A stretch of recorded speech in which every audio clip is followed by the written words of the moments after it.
कैसे हैं बच्चों आप लोग? उम्मीद करता हूं ठीक होंगे।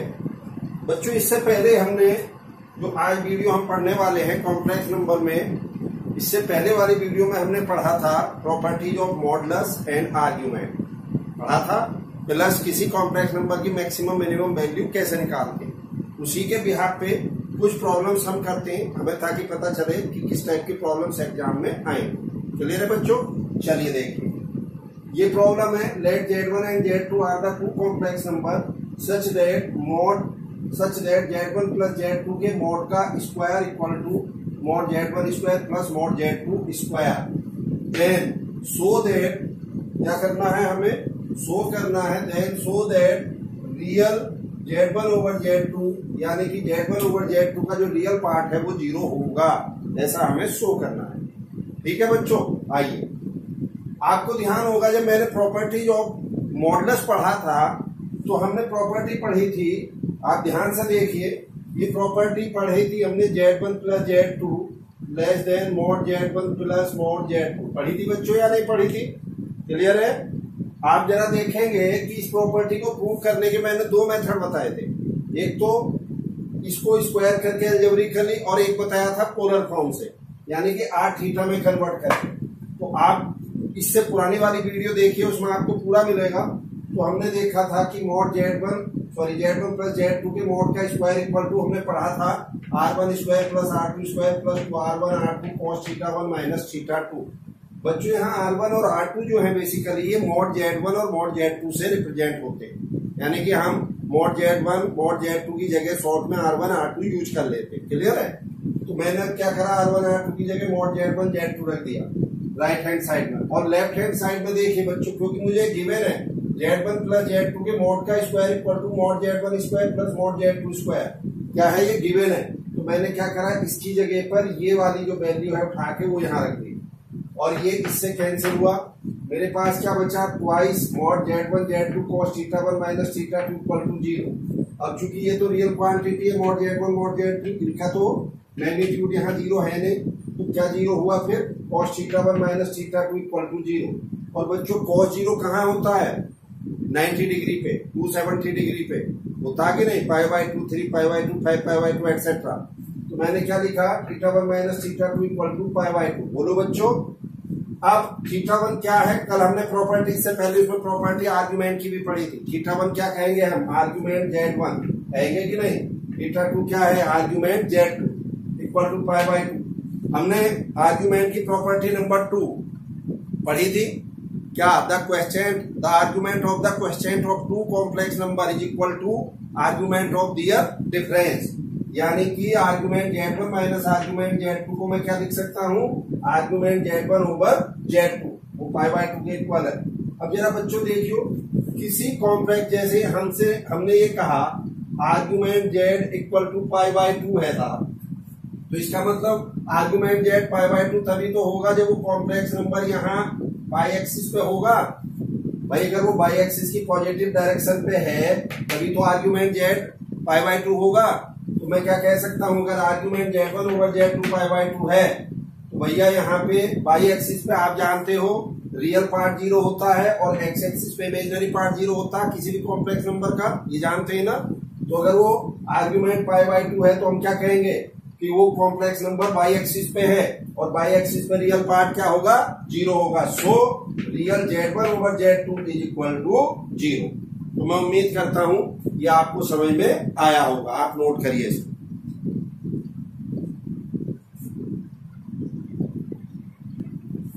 चलिए बच्चों देखिए, नेक्स्ट प्रॉब्लम देखो, सेम इसी टाइप की है। ये बच्चों आपके AIEEE में, पहले AIEEE के नाम से होता था, जेईई में 2005 की प्रॉब्लम है, 2005। क्या कहा इसमें, if Z1 and Z2 are two complex number such that mod Z1 plus mod Z2 यानी कि Z1 प्लस Z2 का mod equal to mod Z1 plus mod Z2, then argument Z1 minus argument Z2 किसके equal होगा। ठीक है बच्चों, तो चलिए अभी 2 मिनट पहले हमने ये आइडेंटिटी पढ़ी थी, पहली वाली जो मॉडुलस की प्रॉपर्टी है उसका प्रूफ मैंने जिस समय आपको प्रूफ बताया था उस समय कहा भी था कि हम क्यों प्रूव कर रहे हैं इसको, क्योंकि उसके प्रूफ में ही हमें बहुत सारी प्रॉब्लम्स मिल रही है। अदरवाइज मैं डायरेक्ट वो प्रॉपर्टी आपको बता के छोड़ देता लेकिन अब यहां समस्या होती है अगर ऐसा होता। तो चलिए इसको हमने ऐसे लिख लिया। अब mod Z1 प्लस Z2 की जगह मैंने ये वाली राइट हैंड साइड लिख दी, यानी कि इसका स्क्वायर कर दिया क्योंकि इसका स्क्वायर हो रखा है। ठीक, right hand side mod Z1 square mod Z2 square, और ये क्या बनेगा 30। ठीक है बच्चों, अब इसका स्क्वायर खोलिए, mod Z1 square mod Z2 square Z1 Z2। ठीक है कि नहीं बच्चों?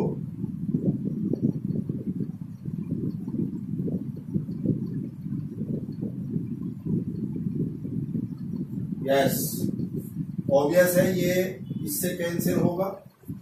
अब क्या बचा, ध्यान से देखना,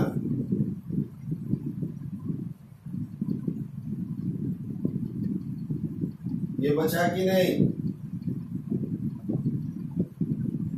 और बच्चों ये इससे कैंसिल, तो cos θ1 माइनस θ2 इक्वल टू 1, और 1 का होती वैल्यू बच्चों 0 पे होती कि नहीं?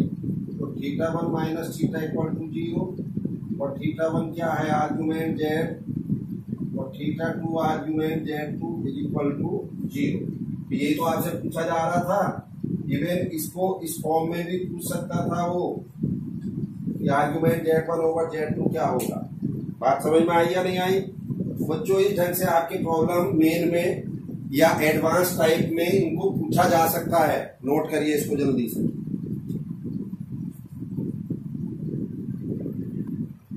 चलिए बच्चों एक प्रॉब्लम और देखिए, यह है प्रॉब्लम आपकी आर्ग्यूमेंट पे बेस, वो थी मॉडल्स पे बाकी दोनों।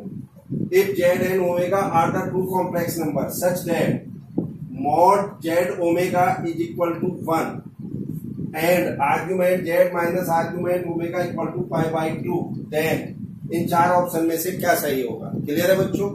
तो चलिए साहब देखिए। यस, अब इधर देखो बच्चों, ये गिवन क्या है, mod Z omega equal to 1, और इस mod ये Z ओमेगा के mod को हम mod Z mod omega लिख सकते हैं। प्रॉपर्टी आपने पढ़ी है, प्रॉपर्टी कौन सी, Z1 Z2 का mod Z1 mod Z2 पढ़ी कि नहीं पढ़ी बच्चों? यस।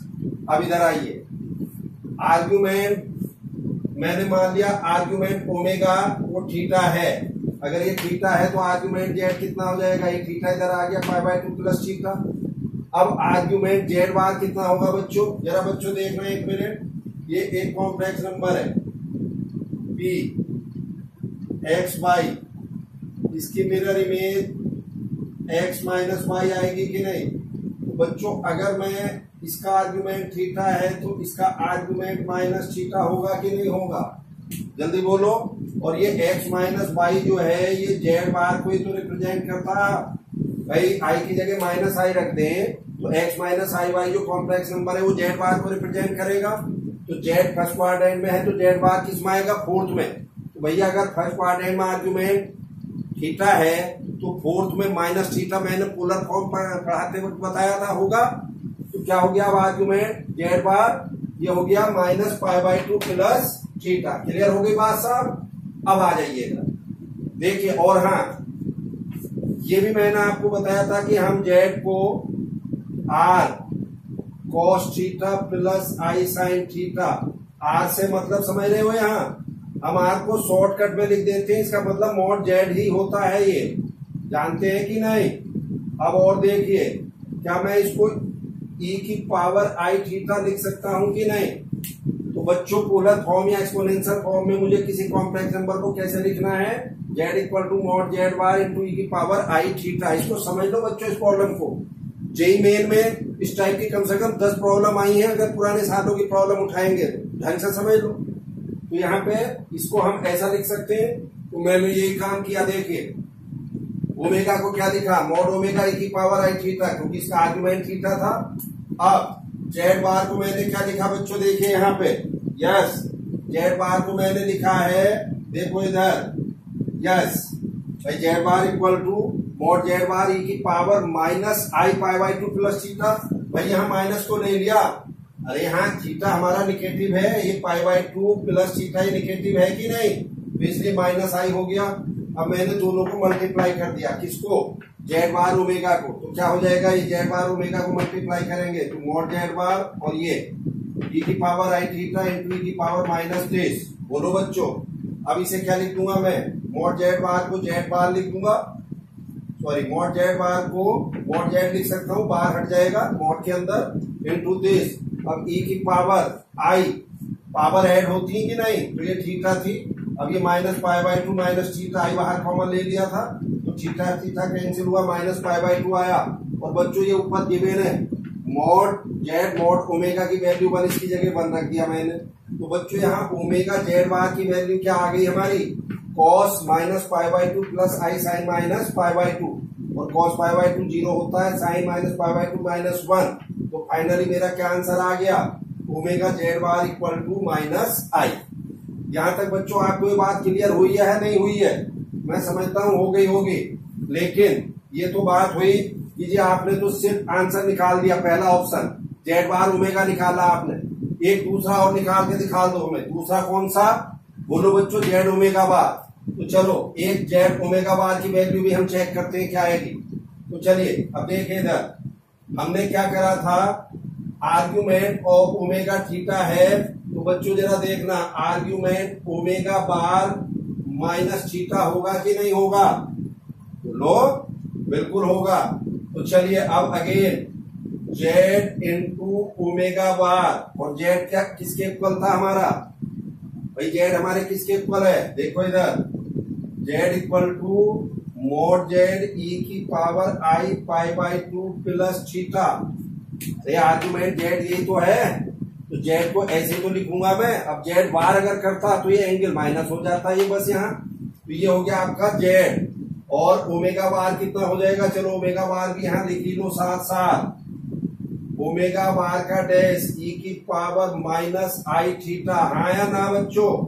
तो चलिए z omega bar, z omega bar e की power i pi by 2 plus theta into e की पावर माइनस थीटा। अब ध्यान से देखना बच्चों, दिस अब ओमेगा बार को ओमेगा लिख लूंगा, ई की power i pi by 2 plus theta minus theta, ये कैंसिल, और इसकी जगह मैंने क्या लिख दिया 1 ई की पावर आई पाई बाई 2, और ये क्या हो जाएगा बच्चों cos pi by 2 plus i sine pi by 2, और ये 0 आई साइन पाई बाई 2 1, तो इसकी वैल्यू क्या आएगी, आई आएगी, आया ना। चलो देखो जल्दी से, हमारे दो ऑप्शन थे जेड बार ओमेगा के, भाई एक ऑप्शन हमारा जेड बार ओमेगा का ये है या नहीं है, एक ये है और एक ये है जेड बार ओमेगा। तो जेड बार ओमेगा की वैल्यू क्या आई थी हमारी सॉल्व करके, माइनस आई थी, इसलिए आंसर ए आ गया, ये नहीं हुआ। अब बी और डी किसके बचे, जेड ओमेगा बार के, तो मैंने जेड ओमेगा बार भी निकाला, उसकी वैल्यू क्या आई है, फॉर्चुनेटली आई, जबकि दोनों ही ऑप्शन आई के नहीं है, दूसरे टाइप से दिए हुए हैं, तो इसलिए हमारा ये आंसर नहीं है। लेकिन बच्चों फिर भी मैंने आपको दोनों चीजें यहां निकाल के दिखाई, जेड बार ओमेगा भी और जेड ओमेगा बार भी, और उम्मीद करता हूं ये बात आप लोगों को समझ में आ गई। इसको अगर फिर भी थोड़ा सा भी कंफ्यूजन है तो इस प्रॉब्लम को बार बार देखिए, ये देखिए कि ये जो चीजें मैं लिख रहा हूं किस ढंग से, और स्पेशली आपने देखा होगा जो हम जेड को ये लिखते हैं ना, इस पे जरूर ध्यान दें, z is equal to mod z cos theta plus i sine theta, या मॉड जेड ई की पावर आई थीटा। ये बच्चों आदत डाल लो, cos theta plus i sine theta को बार बार लिखने की बजाय की पावर आई थीटा। जब बात हम जेई मेन आईआईटी की करते हैं तो आईआईटी में इस तरह की प्रॉब्लम आयलर थ्योरी, ये जो होता है कि पावर आई की फॉर्म में यानी कि एक्सपोनेंशियल फॉर्म में अगर हम करेंगे तो बहुत जल्दी हमारी प्रॉब्लम सॉल्व होगी, अदरवाइज बहुत समय लगेगा हमारा। तो नोट करिए इसको जल्दी से।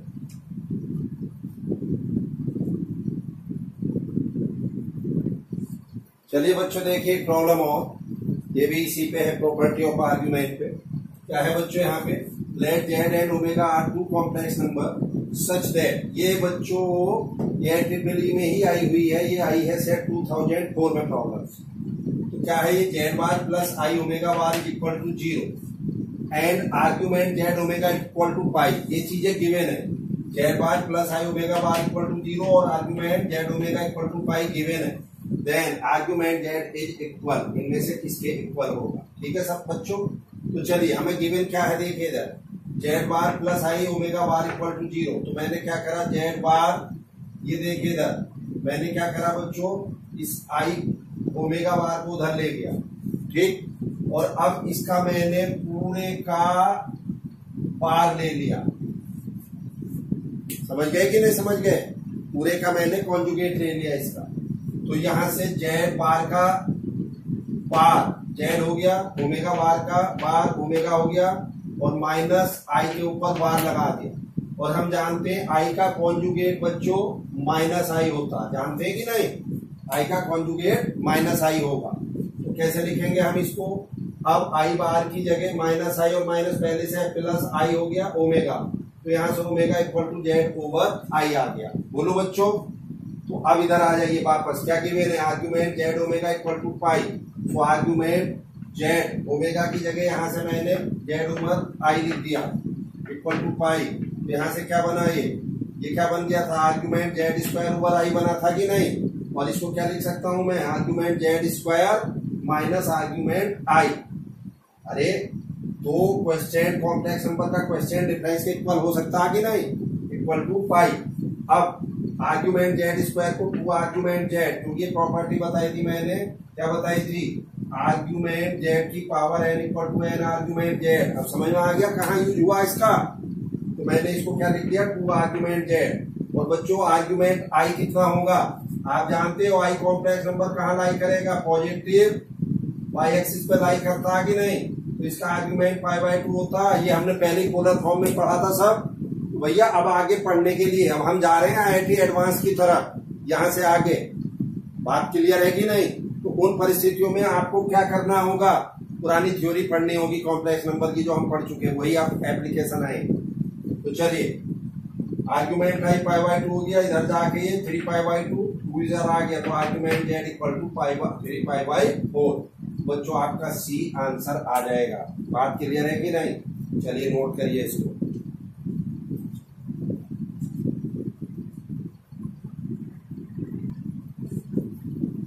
चलिए बच्चों नेक्स्ट प्रॉब्लम देखिए। यस, एक जनरल प्रॉब्लम है कॉम्प्लेक्स नंबर की। If alpha beta are the root of the equation x square minus 2x plus 2 equal to 0, then least value of n for which alpha over beta की power n equal to 1। समझिए बच्चों क्या है problem, ये एक equation है हमारी x square minus 2x plus 2 equal to 0, इसके रूट है अल्फा और बीटा। तो ये कह रहा है अगर अल्फा ओवर बीटा की पावर n इक्वल टू 1 हो तो n की लीस्ट वैल्यू क्या होनी चाहिए। अब ये जेई मेन 2019 यानी कि 2019 में आपको मिली है, आई है।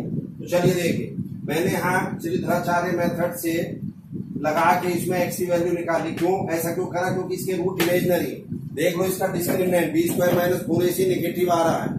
तो तुरंत मुझे क्या करना है, इसमें श्रीधराचार्य मेथड लगा के एक्स की वैल्यू आई। तो बच्चों एक्स की वैल्यू आई 1 प्लस माइनस आई। तो मैंने दो वैल्यू आएंगी, एक आएगी 1 प्लस आई, एक आएगी 1 माइनस आई। तो एक को 1 प्लस आई को अल्फा और 1 माइनस आई को बीटा मान लिया। आपकी मर्जी है, आप कोई से को अल्फा कोई से को बीटा मान ले, कभी आप टेंशन ले कि साहब ऐसा हुआ वैसा हुआ। क्लियर है। अब देखिए साहब इधर पूछ क्या रहा है, अल्फा ओवर बीटा की पावर n। तो बच्चों जरा देखो बहुत सिंपली, यस।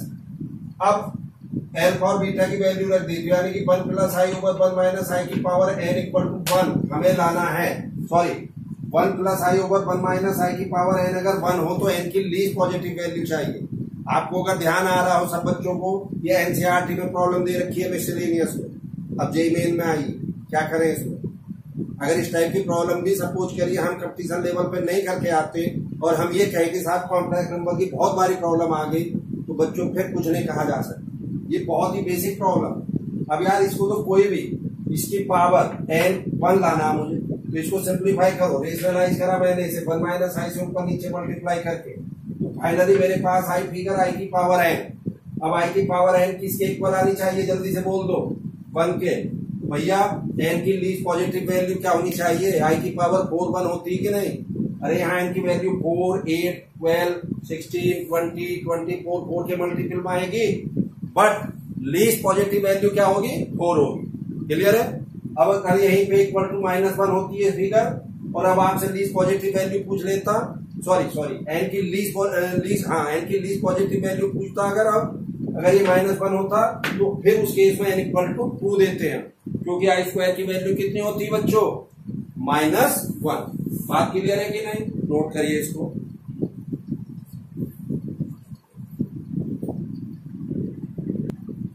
चलिए बच्चों एक प्रॉब्लम और देखिए, ये भी आपके यहाँ पे जेईई मेन में आई है 2019 में। अब आप खुद देखिए प्रॉब्लम हल्की है, भारी है, क्या है, या जितने भी अभी तक हमने कॉन्सेप्ट पढ़े हैं उन कॉन्सेप्ट से बाहर है क्या, सोचने की बात ये है। तो देखिए क्या है, एक z equal to √3/2 plus i, then 1 plus i z plus z की पावर 5 प्लस आई जेड की पावर 8 और फिर टोटल की पावर 9। ठीक है बच्चों, तो मैंने क्या करा है, हाँ जेड को पोलर फॉर्म में लिख लिया, यानी कि √3/2 को cos π/6 और 1/2 को sin π/6। तो इसी को बच्चों में पोलर फॉर्म में, और r की वैल्यू यहाँ पे 1 है इत्तेफाक से, तो अब मैं इसे क्या लिख सकता हूँ, r ये 1 आ जाएगा आपका, तो मैं इसको 1 into दिस कह सकता हूँ e की पावर i π/6 है ना। ठीक, अब z अगर e की पावर i π/6 है तो z की पावर 5। अब सवाल ये कि ये कहां से आ गया जी, क्यों ले रहे हो? अरे भाई मुझे z की पावर 5 और 8 की जरूरत है, इसलिए मैं यहाँ पे जगह कम होने की वजह से पहले लिख ले रहा हूं। तो z की पावर 5 क्या होगा, दोनों तरफ 5 कर दो पावर। ठीक, आपने डी मोइवर थ्योरम पढ़ी थी, यस, डी मोइवर थ्योरम का एप्लीकेशन देखिए आ गया। तो z की पावर 5 क्या हो जाएगा, बोलो बच्चों, यहाँ पे इस पर पावर 5 कर देंगे कि नहीं? अरे इसकी पावर 5 करते कि नहीं? अगर यहाँ z की पावर 5 करूंगा मैं तो 5 एंगल के मल्टीपल में आ जाएगा, तो क्या हो गया, z की पावर 5 e की पावर i 5 π/6, 5 क्या मल्टीप्लीकेशन में आ गया। ऐसे z की पावर 8 में क्या हो जाएगा, 8 π/6 हो जाएगा। ठीक है बच्चों, अब आ जाइए यहाँ, रखिए वैल्यू 1 प्लस आई ये है, ये z रख दिया, फिर यहाँ पे मैंने z की पावर 5 रख दिया, i इंटू z की पावर 8 रख दिया। अब बच्चों i को भी ऐसे नहीं छोड़ना, i की पोलर फॉर्म क्या है? अरे i को मैं क्या लिख सकता हूं बच्चों, 1 इंटू e की पावर i π/2 लिख सकता हूं। भाई ऐसे लिख सकते हैं हम i को या नहीं, पोलर फॉर्म में, बोलो cos π/2 plus i sin π/2, y axis की पॉजिटिव डायरेक्शन को होता है i, तो यस। अब i की जगह मैंने क्या लिख दिया, e की पावर i π/2, यहाँ भी e की पावर i π/2। अब देखिए 1 प्लस e की पावर, ये मल्टीप्लीकेशन में है, e और e की पावर दिस इंटू दिस, इन दोनों को ऐड कर दिया, ऐसे ही यहाँ पे दोनों को ऐड कर दिया। फाइनली सिंप्लीफाई करके मेरे पास क्या आया, 1 प्लस e की पावर i 2π/3 प्लस e की पावर i 5 π/6 प्लस e की पावर i 11 π/6 और फिर टोटल की पावर 9। बोलो बच्चों, अब इस आयलर फॉर्म को फिर तो e की पावर i 2π/3 को क्या लिख सकते हैं हम, cos 2π/3 प्लस i sin 2π/3। इसको क्या लिख सकते हैं, cos 5π/6 प्लस i sin 5π/6। इसको क्या लिख सकते हैं, cos 11 π/6 प्लस i sin 11 π/6। हाँ या ना? अगर आपको इनके डायरेक्ट वैल्यू मालूम है तो अच्छी बात है, अदरवाइज क्या करोगे। चलिए 1 प्लस 2π/3 को cos π माइनस π/3 लिखिए, ऐसे sin π माइनस π/3। cos 5π/6 को क्या लिखेंगे, cos π माइनस π/6, ऐसे sin को लिखेंगे। cos 11 π/6 को क्या लिखेंगे, cos 2π माइनस π/6, ऐसे sin को 2π माइनस π/6 लिखेंगे। आ जाइए इधर, cos π minus theta second part end में निगेटिव होता है तो माइनस cos π/3, साइन पॉजिटिव होता है तो पॉजिटिव ही साइन रहेगा। सेकंड में cos नेगेटिव होता है तो इसलिए माइनस cos π/6, साइन पॉजिटिव ही रहेगा। अब इधर आ जाइए, cos फोर्थ पार्ट है में 2π माइनस π/6 फोर्थ में जाएगा कि नहीं, तो फोर्थ में cos पॉजिटिव हो गया और साइन नेगेटिव हो गया। अब इनकी मैंने वैल्यू रख दी, तो वैल्यू रख के फाइनली मेरे पास आया 1/2 प्लस i √3/2 की पावर 9। ये संख्या बच्चों मेरे पास आ गई, जल्दी बोलो। अब इसको मैंने ट्रिग्नोमेट्रिकल फॉर्म में कन्वर्ट कर दिया, 1 को क्या लिख दूंगा, 1/2 को cos π/3 और √3/2 को sin π/3। हमेशा ये ध्यान रखना है, क्योंकि आई वाला टर्म साइन के एंगल में लेना है और दूसरा जो रियल पार्ट है उसको cos के टर्म में लेना है, क्योंकि डी मोइवर थ्योरम की कंडीशन बताई थी, cos theta plus i sin theta की पावर n में डी मोइवर थ्योरम तभी लगेगा जब i साइन के साथ लगा होगा और दोनों के एंगल सेम हो। क्लियर है? चलिए अब डिमोवर थ्योरम लगाइए। और एंगल 9 मल्टीपल में आ जाएगा cos 9 pi by 3 I sin 9 pi by 3 cos 3 pi plus I sin 3 pi. cos 3 पाई का मतलब समझ रहे हैं बच्चों? देखिए 2 पाई, फिर घूम के यहाँ आ गए कि नहीं, तो यहाँ cos क्या होता है -1 और sin क्या होता है 0। तो फाइनली आंसर क्या आया इस प्रॉब्लम का -1। अब बच्चों ये प्रॉब्लम 2019 में आई है। अब आप इसको, मुझे नहीं पता आप इसको हल्की कहेंगे या भारी कहेंगे, आई डोंट नो, टिपिकल कहेंगे या जो भी आपका लॉजिक हो। मेरे हिसाब से टिपिकल नहीं है, सिर्फ हमारे कॉन्सेप्ट क्लियर होने चाहिए, हमारी प्रैक्टिस होनी चाहिए। क्या करा है, सिंपली पोलर फॉर्म और डी मोइवर थ्योरम दो ही एप्लीकेशन करें, तीसरी की जरूरत ही नहीं पड़ी। करिए नोटिस से जल्दी से।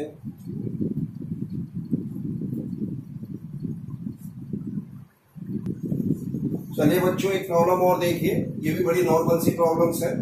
अब आप कहेंगे कि साहब इस पर बहुत कॉन्सेप्ट, ये कुछ नहीं, ये जो एनसीईआरटी बेस्ड प्रॉब्लम्स आती है वो इसी टाइप की होती है, उनमें कुछ स्पेशल नहीं है। क्या कहा उसने, if a greater than 0 and z is equal to 1 plus i का whole square over a minus i has magnitude 2 over root 5, यानी कि हैज मैग्नीट्यूड मींस z का मैग्नीट्यूड है ये 2 over root 2 5, then z bar is, z bar पूछ रहा है। तो चलिए बच्चों देखिए z क्या दिया हमें, ये दिया था 1 प्लस आई का होल स्क्वायर ओवर दिस, इसको खोल दिया 1 प्लस आई स्क्वायर प्लस 2i, नीचे माइनस आई था, इसको रेशनलाइज कर दिया, क्योंकि आपको पता है कॉम्प्लेक्स फॉर्म a प्लस आई भी होती, डिनोमिनेटर में आई की फॉर्म नहीं होनी चाहिए।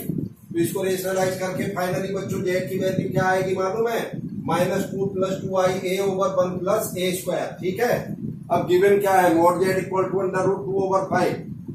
चलिए इसका मॉड लगाइए, दोनों तरफ इस पर मॉड लगा के इक्वल टू इसके रखिए। अब ये मॉड z 1 ओवर z2, नीचे तो रियल पार्ट है तो वो तो अलग हो गया, ऊपर वाले का मॉड में लिख दिया। अब -2 प्लस 2ia x plus i y क्या मॉड होता है, x square plus y square, real part का स्क्वायर प्लस इमेजिनरी पार्ट का स्क्वायर, तो -2 का स्क्वायर 4, फिर 2a का स्क्वायर 4a स्क्वायर, और इसका अंडर रूट चूंकि मॉड है over a square plus 1 equal to under root 2 over 5। ठीक है बच्चों, अब इसको क्या करा, 4 बाहर ले लिया तो 2 आ गया अंडर रूट से बाहर निकल के, अंदर 1 प्लस a स्क्वायर का root over 1 plus a square equal to 2 over root 5। अब ये 1 प्लस a स्क्वायर नीचे से कैंसिल होके एक अंडर रूट कैंसिल होके नीचे अंडर रूट आ गया, दिस इक्वल टू दिस, इसको उठा के इधर ले जाओ, दोनों तरफ स्क्वायर कर दो, तो 4 over 1 plus a square 2 over 5। तो यहाँ से बच्चों a की वैल्यू a स्क्वायर 9 आया तो equal two plus minus 3, but उसने शुरू में ही कहा है कि ये 0 से बड़ा है, तो a की वैल्यू क्या ले ली हमने, 3 ले ली। अब बच्चों z की वैल्यू हमारी after simplification a plus i y की फॉर्म, यही तो आई थी a प्लस आई बी की फॉर्म, अरे x प्लस आई वाई की फॉर्म को ही तो कॉम्प्लेक्स नंबर कहेंगे, तो मुझे z बार चाहिए इसका, तो इसका बार लूंगा, तो इस z में i की जगह माइनस आई रख देंगे, तो z बार हो गया, और a मैं पहले निकाल ही चुका हूँ, a की वैल्यू रख दो, तो फाइनली z बार क्या आया, -1 माइनस 3i ओवर 5। अब बच्चों आप मुझे ईमानदारी से बोलिए, क्या प्रॉब्लम टिपिकल है? नहीं है। अगर आपके कॉन्सेप्ट क्लियर हैं तो प्रॉब्लम में कुछ भी नहीं। तो देखिए कुछ तो प्रॉब्लम्स आपको कम से कम 30, 40, 50 प्रॉब्लम तो एटलीस्ट कम से कम कॉम्प्लेक्स नंबर पे करनी पड़ेगी, इससे कम में काम नहीं होगा। आपके पास पुराने साल की बुक है, वो आप ले लीजिए, पुराने सालों की जितने भी प्रॉब्लम्स हैं, आपकी जेईई मेन की हो गई या आईआईटी एडवांस में जो ऑब्जेक्टिव टाइप है उनको देख लो, या यूपी टीयू की जो आपकी बुक्स आती है उसके जो पुराने सालों की प्रॉब्लम्स हैं उसको भी आप देख लोगे। तो उससे क्या होगा, पुराने सालों की प्रॉब्लम्स करने से हमें हर प्रॉब्लम की वैरायटी का पता चल जाता है। क्लियर है कि नहीं?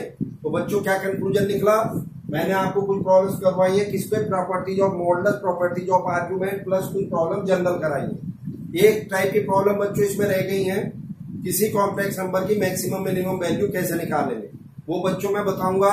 मैंने जानबूझ के यहाँ पे रोकी हुई है, वो बताऊंगा मैं आपको जिस समय आगे की थ्योरी कंप्लीट कर दूंगा, जिस समय मैं आपको theory of equation, straight line, circle, इस टाइप की जब मैं थ्योरी आपको पढ़ा दूंगा, मीन्स कॉम्प्लेक्स नंबर को कोऑर्डिनेट ज्योमेट्री में कैसे कन्वर्ट करेंगे, तब उन प्रॉब्लम्स को करेंगे तो प्रॉब्लम हमारी बहुत इजी सॉल्व हो जाएंगी। क्लियर है बच्चों? इसको नोट करिए।